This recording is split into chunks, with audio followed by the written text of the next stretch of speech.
Well, 90 for 9, it's Angelina. I'm here with Grammy Award winner, Met Gala attender, the amazing Kim Petras. How are you, Mama?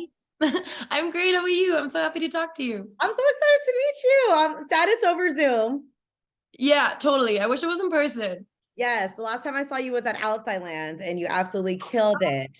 I loved Outside Lands. That stage Oh, was crazy. It felt like it was like a Jurassic Park themed stage or something. It was so cool. it was amazing. I was with my cousin. He was like, if we're going to see anyone, it's Kim Petras. Like, we need to be there early. We need to get in the front. I love your cousin. Say hi to No, your no. cousin. So good. I do want to talk about Slut Pop for a second because it's such an Yeah, iconic album. thank you. Definitely an anthem in the LGBTQIA community. Where does that like sexual, like the confidence and just like I don't give a damn attitude come from? What do you Chanel when you get in the studio when you made that one?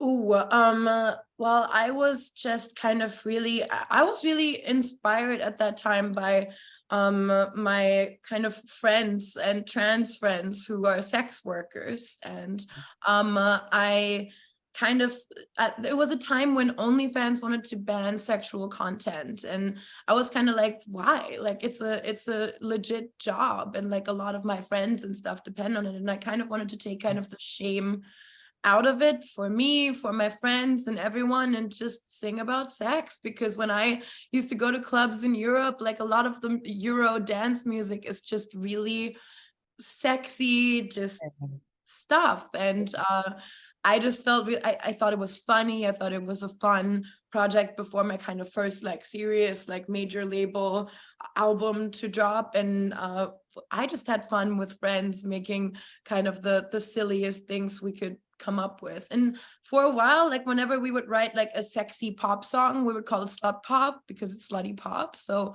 Right. it just kind of came together so quick. And I think it was like 2 weeks of us just throwing out stuff and making demos. It was honestly the most fun experience. And I'm so happy that just like the people that get it really get it. And usually when I meet people and they're like, I love Slut Pop, they're the coolest people and my favorite fans. And so yeah, it's a project I'm really, really proud of. No, it's amazing. I love it. And then obviously, when Unholy with Sam Smith came out, it was only up from there for you. Obviously, you have many albums and many singles. What artistic moment are you most proud of? Ooh, I'm very proud of that entire Unholy era, I would say. Sam was really kind of adamant and like, okay, let's do every single thing, every single performance together. So we did the Grammys performance together, we did the Brits together, we did Royal Albert Hall together. And it just feels so cool to me when people collaborate and they really get along and they do every show of and every performance together. That just has always been kind of a dream to me because I feel like with all like schedules and things like that, it's not often that you really prioritize that as an artist. And Right. I'm just proud of Sam and I for doing that one together. I'm also quite proud of the new Nicki Minaj video I just did, because it feels like kind of all my favorite Euro dance music videos put together, and then having Nicki in it and having Nicki love the song is just one of my proudest achievements ever. Oh, Because I just, she doesn't just jump on like random songs. She really has to like it. And so I'm just over the moon about that. So yeah, I think my collaborations I'm really, really proud of. yeah, that was gonna be my next thing because yeah, the Alone record with Nicki is going so crazy. So we play this, me and my family, like at our parties, always play Alone. That's like our go-to right now. But I swear, like even before this, because I always with my family parties, we always play Alice DJ's Better Off Alone. Like that was always number one on our record. I love the homage you paid to it. What does the original record mean to you? It kind of, for me, was the first time I would go to gay clubs in Europe. That would kind of always be the closing of the night song. I have some embarrassing memories to that song. I have some really good memories to that song. Some Don't we all? all of the things. But it's just such a quintessential Euro club record that I grew up listening to, and so kind of getting like Alice DJ to approve that and getting to sample it was like a big thing. And then having my queen on it was the biggest thing. And like, yeah, it's just been kind of a dream come true. Yeah, This I mean, working with Nicki Minaj, exactly like you said, like she doesn't just get on any record, so How did that even come about? Well, at first we did the song and we pitched it to Nicki, maybe for her project. Maybe, you know, if she had any ideas for it or anything. I wasn't even like, I want to sing it or anything. We're just like, this is a cool vibe. Like, what Right. she liked it, and there were like conversations around it happening. But then I kind of, once kind of the Grammy happened and everything, I was like, okay, this is my moment to really try it and to go in and you know, retrack my vocals, and we pitched it around a little bit, really made it my own, and then asked her like, okay, so there hasn't been any like movement on this for your project, would you be down to jump on it with me? And then she was down to jump on it with me, and I'm super grateful to Republic, my record label, and everyone there, because like definitely I think without them it wouldn't have gotten to her. So yeah, it was a team effort, and it worked out, so that's incredible. But yeah, when I got her verse back, I was like on the floor crying, and she calls me Kim Petty, and like that's like my nickname for life now. Like, I love that. I don't drive, but I need a car with a sign that has Kim Petty on it. Like Yes. I or Petty or anything, Miss Petty. I need a chain that says Miss Petty. Gotta get Kim that Petty. going. No, love Nicki for that. Totally. Yeah, and also just like her starting the song with "It's Barbie and it's Kim Petras" is just so iconic. It's So so iconic. No, love the collab. I'm so happy that happened. thank you. I recently met with the influencer That Doll Mo. I think you recently followed her too. She like wears all pink. She's all about like, you know, giving confidence to people and others. And when I talked to her, I was like, who are you listening to? And of course, the first person, she was like Kim Petras all day, every day. You're such like a big influence in a lot of, you know, these young girls' lives because she's a very young woman. Who are you listening to right now? Like, who do people need to be tapped in with? I listen to Nicki always, but I've been listening to a lot of Rosalia. I love her. Anita. I've been listening to a lot of old, no doubt, Gwen Stefani.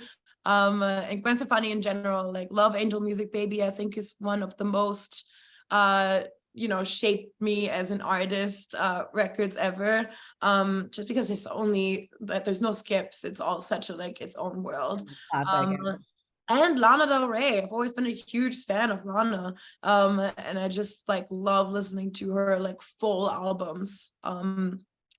Yeah, so that's my queens right now. Of course there's also Sam, who I listen to and love. Yeah, and then there's some weird techno songs from Germany, like Blumchen and Scooter and things like that. Okay. But I'm always looking for new music. I feel like I'm all over the place with what I listen to, and I find a song, I listen to it to death. And yeah, but I love that people are listening to me. That's Of course. I again, congrats on the Grammy. I loved in your Grammy speech that you thanked Sophie. I think that was such a important moment that you did. How has she impacted other people's music? Oh, well, I think Sophie is someone whose music is gonna keep impacting people, just especially producers. I mean, Sophie was such an incredible producer, and working with Sophie was like no one I've ever worked with. She had this kind of like machine, and with all these plugins that she would just go off on, kind of like a mad professor vibe. It was so cool, and she just knew exactly what she wanted to do, and was always very true to that. And I just like, you know, we were like friends. We would like text about songs and go to parties and hang out, and it's the first friend that I've lost, and so that will forever just be a really impactful thing. And also someone who's trans, someone who's inspired me to be bold in my music. And yeah, but I still like, I hear Sophie's influence in a lot of things where you wouldn't even expect it to be. So yeah, keeping the name alive and forever kind of inspired by Sophie. And that was just really a full circle moment for me, because she believed in me so much that I was always just really, really grateful for. No, absolutely amazing. And I know she's really proud of you. I mean, you were just on the Sports Illustrated cover. Yee! Huge. Me and And like, Martha. you and Martha killing it. I mean, that is absolutely iconic, and just like keep breaking these barriers. I think you're only like the third transgender woman to be on the cover. What does that mean to you? It's amazing. I mean, I definitely just as a person, just didn't think I would have the confidence to be in a swimsuit on a cover. I'm very confident on stage. I'm very confident the second I sing in the studio, in the booth, but just like, it was a kind of vulnerable moment for me, just because it was so like, we just want you as a person in a swimsuit. And I was like, there's no like, no like crazy theme and no like crazy right. Like, okay, this is what I'm working with. Yeah.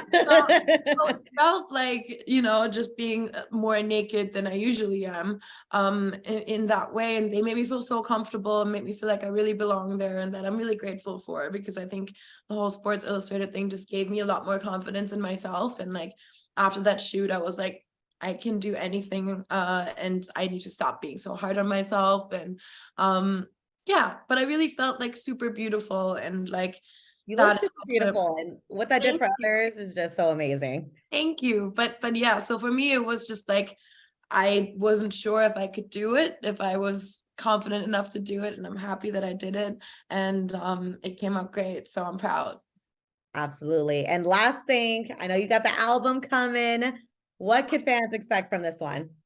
Feed the Beast. It's such kind of a journey for me. It feels like a real odyssey, which kind of inspired the whole theme. And I remember when kind of a lot of my music leaked last year, and that was a lot of music that I was really, really proud of. And I remember going to Wendy, my A&R, and just kind of being sad and upset. And she was just like, you know what? You can do better. We all know it.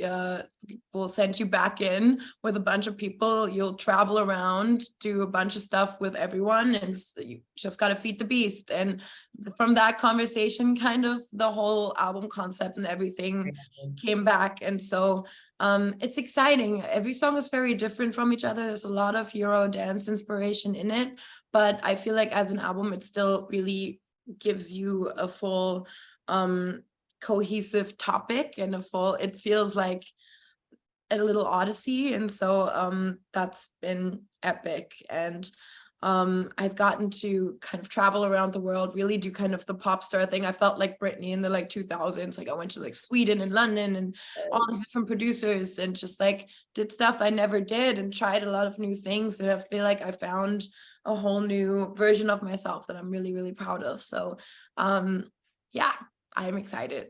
I'm excited. And when's that dropping again? It's dropping in June, on June 23rd.